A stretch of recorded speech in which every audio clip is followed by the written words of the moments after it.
joy. And I requested that song, and you have made it happen. All of you, thank you so much. You can do this hard thing. Wow, that's a song by Carrie Newcomer. She's an amazing artist, and we may be hearing more songs by Carrie Newcomer because she's got a lot of really, really, really good ones.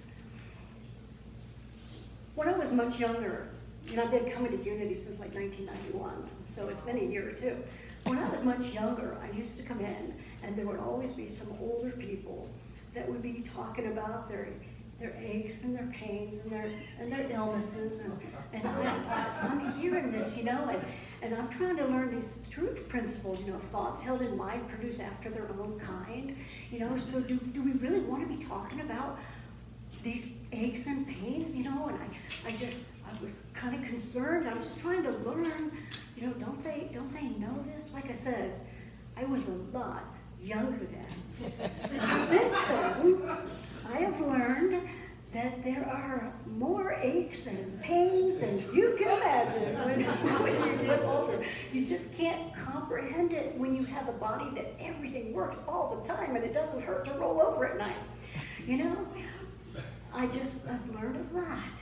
I've learned something else, though, that there's a helpful way to talk about our health challenges, our aches, our pains, whatever kind of challenges. There's a helpful way to talk about it. So I'm gonna try to do that. I'm gonna try to model a helpful way to talk about aches and pains and ills and spills, because I've had a number of them lately. So I'm gonna tell you my story. Some of you already know it, but I'm gonna bother you with it again. Back in 2016, I was diagnosed with something that they said is celiac, but not celiac. It's an autoimmune condition where my body, my immune system is attacking my own gut. And so it destroys the intestinal lining after a while, and over time you can absorb less and less food. Gluten was the bad boy. Well, since then I've been glutened, and I've had an episode, and I've had another, and now there's this food I can't eat now, and the greatest loss of all was chocolate. Can't eat chocolate, aww. So sad. But the thing is, I bounce back. I get sick, and then I bounce back. And I've been going on like that for quite a few years, but in March of this year, I got really, really hit hard. And then it happened again with something that I ate in June, and I got really hit hard. And then it was to the point where I was losing weight and couldn't stop it. And that got scary. I got really scary, because I used to gain weight when I looked at food. So to not be able to eat enough to keep weight on was really scary. I've always bounced back, but this time I wasn't sure. Now, we all have adversity. We all have tough times. We all have moments when it feels like our world is crashing in, or we can't go on, or we're not able to overcome it. We all have those moments, don't we? Have you had moments like that when things have just taken you, like, it's almost like you can't hope anymore? We've all had those. But we all know that there are some people that always manage to bounce back from those kind of experiences, whether they're physical or emotional, whether it's a car accident, no matter a loss of some type, people bounce back. And there's a quality that psychologists call resilience that these folks have. Resilience. According to Merriam-Webster's the dictionary, resilience is the power or ability of a material to return to its original form or position after being bent, compressed, or stretched. How many of you feel like you've been bent or compressed or stretched? I have been all of those, okay? It's also the ability of a person to adjust to or recover readily from illness, adversity, or major life changes. I think that's the one we're talking about here. I have been there, and so have you. We all have. And the message from the song is, you can do this hard thing. You absolutely can do this hard thing. We've all made it this far. Resilience. Adjust, adapt, recover, find our balance. Hopefully we don't get sick again. Resilience is a good thing, right? It's a very good quality. We want to bounce back from illness, even if it means that we have to make adjustments. We have to make adjustments, accept new limitations that we didn't have before. Or maybe not. Maybe not. I don't know about you. I do not want to adjust to illness. I'm not signing up for that. One of my challenges is that I get a burning pain in my side sometimes after I eat. Now the doctors are trying to figure it all out. I've got 3 different doctors working on it. They don't agree yet, but they will. They'll get to the right conclusion. What I have discovered is the adjustment that I can make is when I'm sitting down and that pain starts, I just lean forward, I hunch forward, and I wait, and eventually it goes away. Well, folks, I don't want to adjust to sitting down after I eat, leaning forward, not being able to do anything except wait for a pain to go away. I'm not signing up for that. I don't want to bounce back to that. Okay, that's not the kind of resilience that I'm looking for. There must be something else. That's not what I had in mind. I want to bounce into wellness. I want to bounce back to my former state of being healthy and well and being able to eat what I wanted, or at least eat and not get sick and gain weight. I wouldn't mind having to stop eating so much because I'm gaining weight again. I'd be okay with that. Sure. Yeah, I'd be okay with that at this point. Okay. So, the thing about bouncing back is, when you bounce back, if you don't change the consciousness that created the condition in the first place, if you don't change your mind, you keep bouncing back and bouncing back and bouncing back, and you never get ahead. For years, since 2016, I've been bouncing back and then struggling to get back to where I was.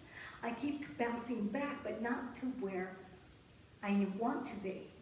So, the thing is, as long as I think that sickness can get me, as long as I think that I have to be careful about what I eat because anything could happen, as long as I'm living in that kind of fear, I'm believing in my weakness and in my vulnerability instead of my true power as a co-creator with God.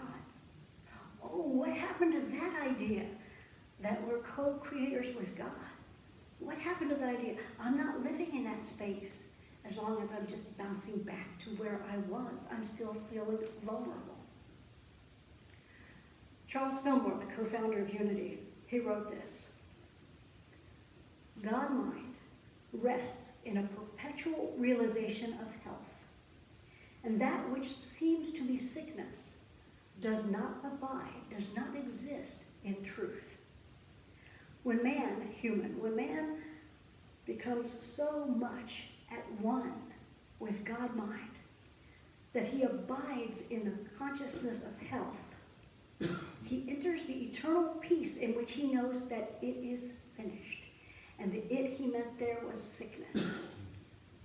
He becomes so much at one with God-mind that he abides in the consciousness of health. He enters into the eternal peace in which he knows that sickness is finished. So this time around, folks, because this was scary. This has really been scary for me. I'm not bouncing back. I'm bouncing forward.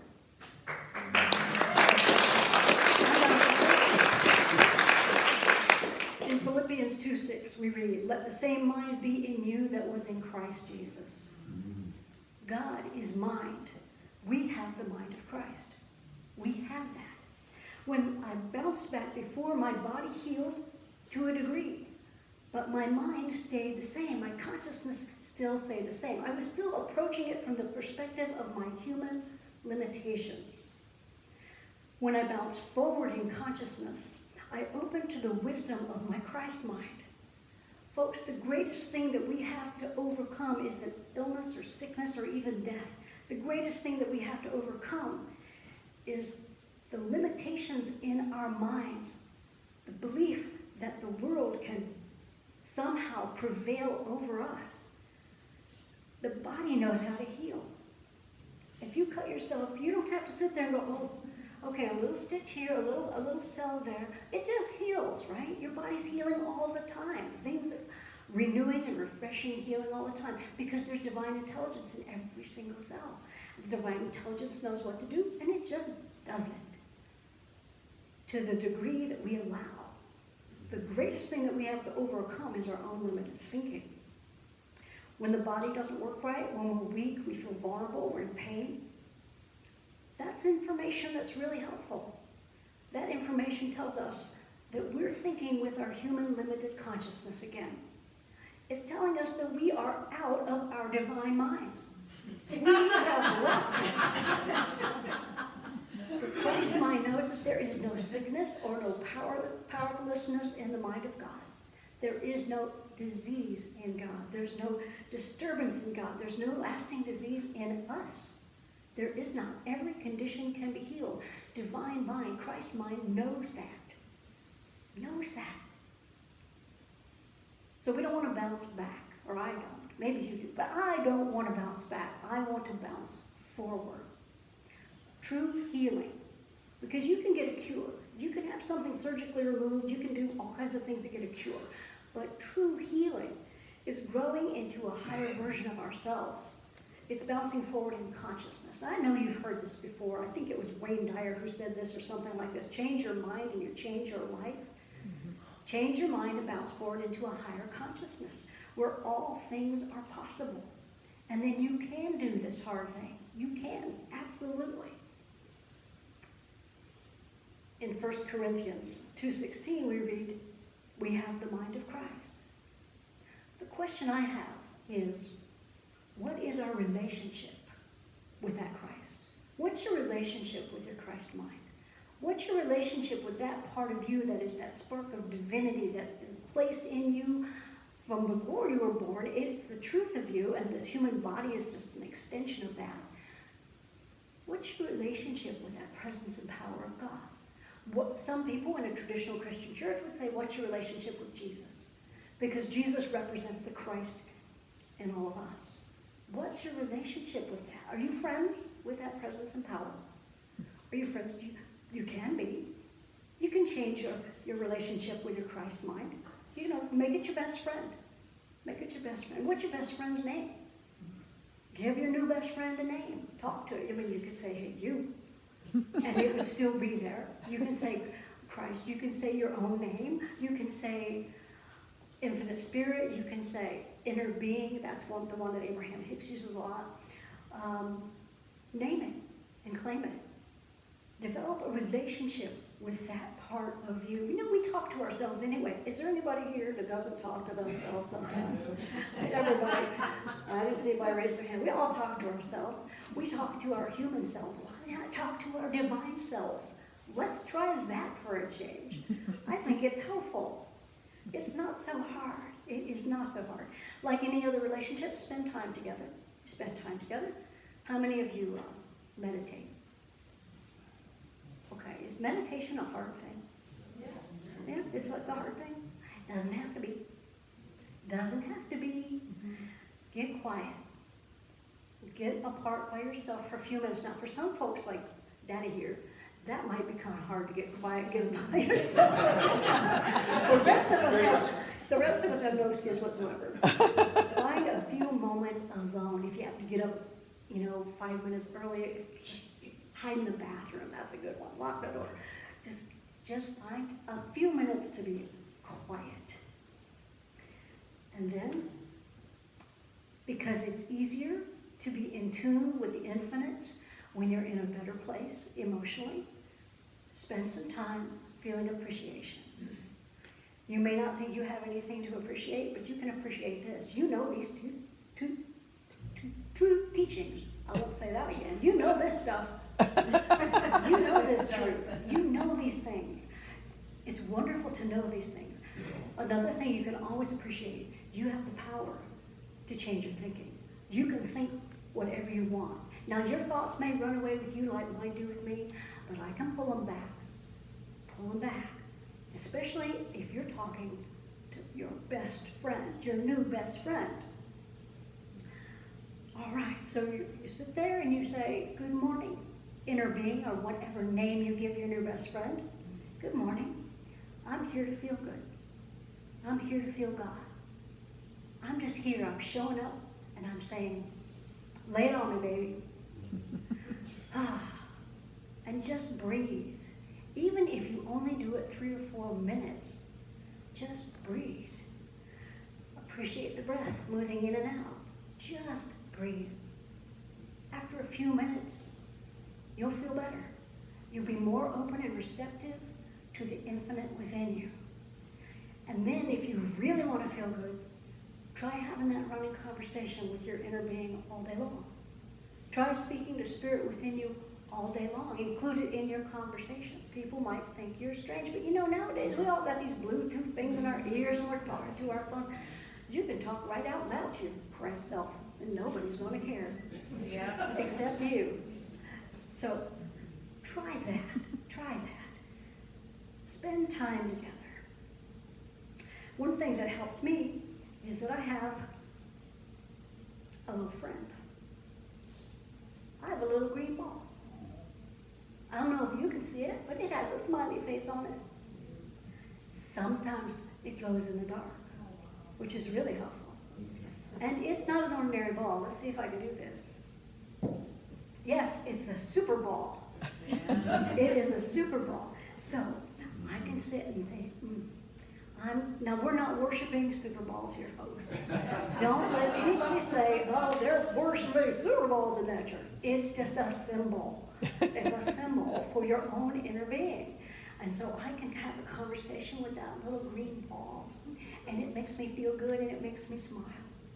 And it puts me in a place where I remember that I have this power within me to heal or to do anything that I want to do with it. It's not so hard. As I've added to my spiritual practice, I've noticed that I've become less anxious, and I've been tapping into new insights, and that's fun. That is cool. For example, my body is reacting so badly to so many foods, and I thought, well, what if my inner being could tell me, if I asked it, is this safe for me to eat? I could get some insight. Is this safe for me? Maybe should I eat this or not? Let me think, And I thought, well, that would be very, very helpful. But then in meditation, my inner being gave me another insight. It said, when you're asking if this is safe, aren't you really feeling vulnerable?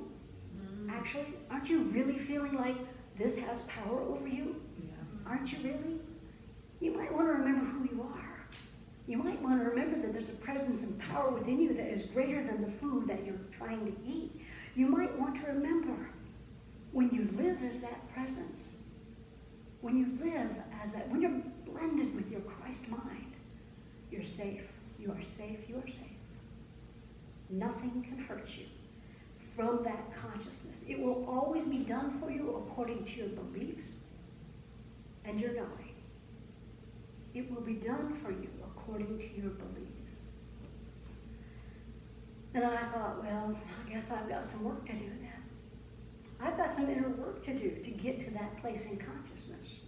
And my inner being told me, yes, and you've got this. And we're here for you. We're here for you. So see the difference? My human mind tells me I'm vulnerable. My Christ mind reminds me of spiritual truth. How do I know that it's true? Because those thoughts feel so much better than the thoughts I'm having.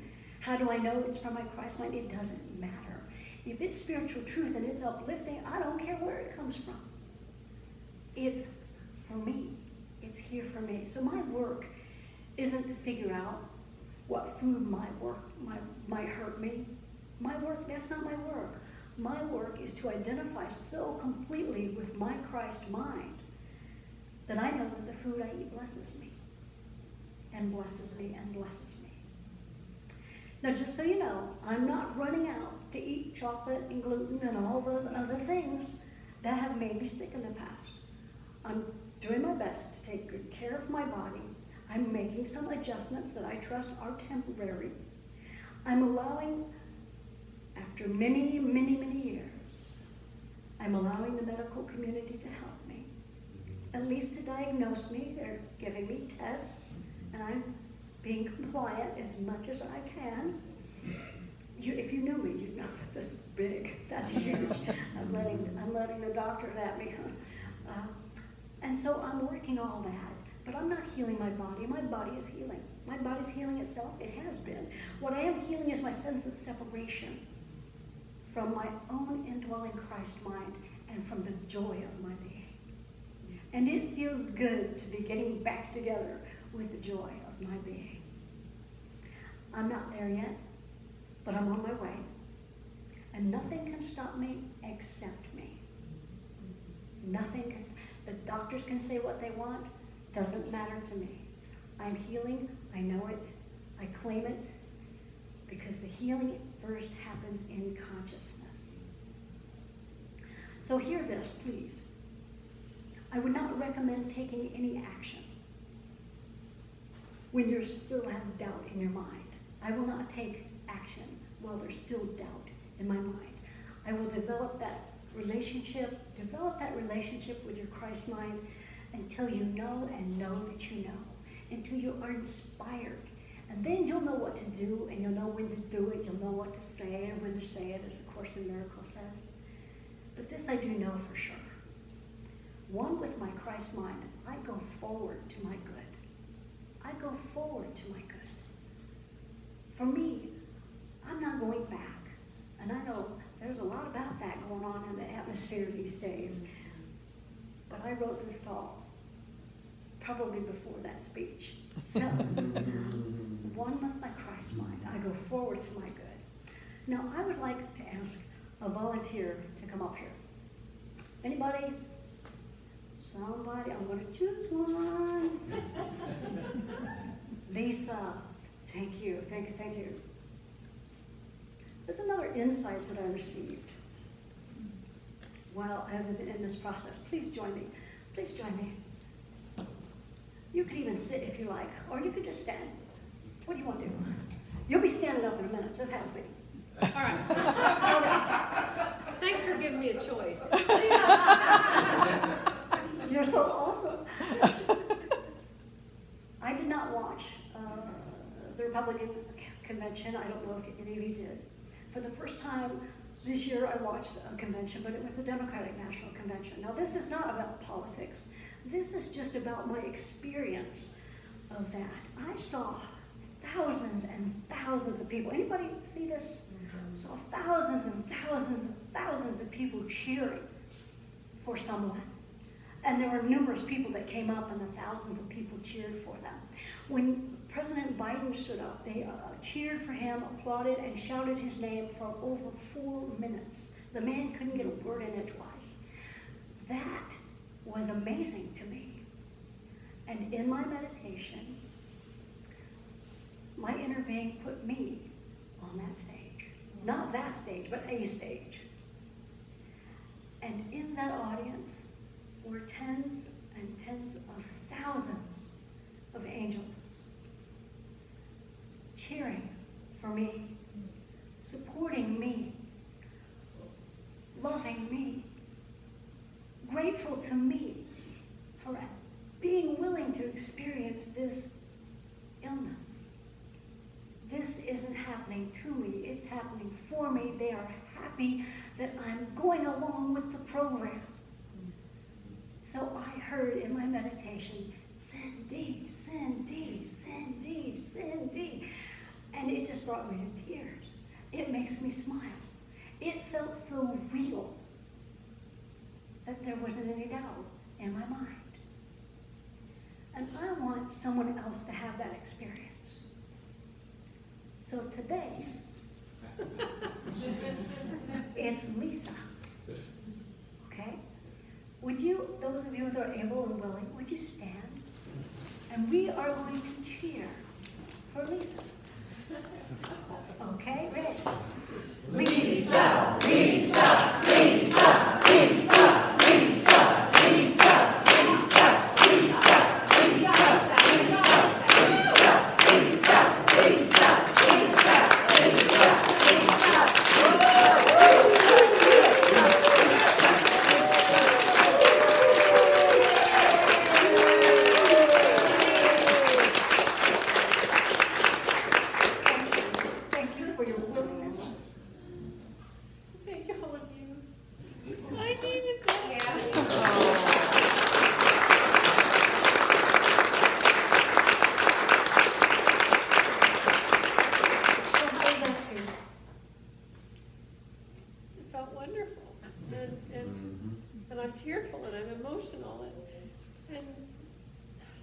and blessed and honored and just supported and loved. And thank you so much. And thank you all so much. It just, yeah. And it's real. And it's real. And it's real. And it's real. And I'm on a similar journey to Cindy Yes. with my belly. So, Oh, yeah. So you were speaking to me. Yes. okay. And all of me. All right. Thank you. Thank you, dear. Thank you, honey. Now, don't sit down yet because you're not done. What's your name? I want you to call your name. We're all going to call our own names. Okay? On the count of 3.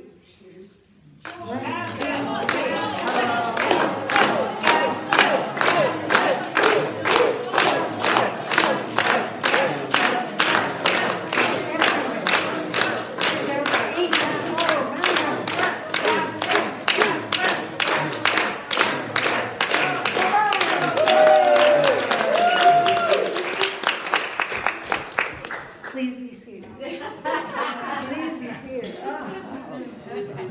We are so loved and supported. So while you're sitting down and you're quiet now, that host of angels and your inner being and all of the unseen, all in the unseen is still cheering for you. That goes on and on and on. And when you're sad and when you're lonely, you can sit down and you can feel them pouring that love into you. It's real. It's real. This week, I invite you to get to know your Christ mind. That sacred part of you has never fallen victim to your fears. It's never doubted your recovery. It's never known anything but your wholeness. And it holds that truth for you until you catch up with it in consciousness, until you know it. And once you know it, as well as your inner being knows it, your body heals. Your body heals. The other way to have that happen is to leave the planet physically. But we don't have to wait until then. We can heal. I believe that this is a more helpful way to talk about illness and pain, you know, from the perspective of the power within us to heal. I believe it's a little more helpful than saying, oh, I can't believe how bad. But we do that without thinking. Some of us, we do that without thinking about it. We talk about those pains. Now, in Unity, we kind of don't want to talk about our aches and pains because we've been taught, you know, that, and so we don't. But we can talk about things that are going on with us. Just don't talk about them in a place of defeat. Talk about them from a place of victory, from a place of power, from a place of here I am, and I'm moving through this like a freight train.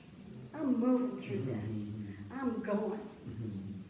And so, I hope that helps. And to help you even more, I have a little green ball for each of you today. I got the little green ball for each of you today. It's a reminder of that superpower within you and how far you can bounce forward. Just make sure you don't let it bounce backward on you because it goes backward fast too. Stay focused forward. Stay focused forward to a consciousness of health and wholeness and your true power.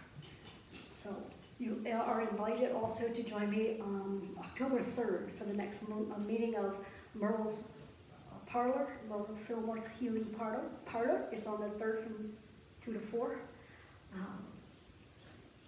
We can heal this. We can do this hard thing. It's not that hard. Thank you. God bless you. Namaste.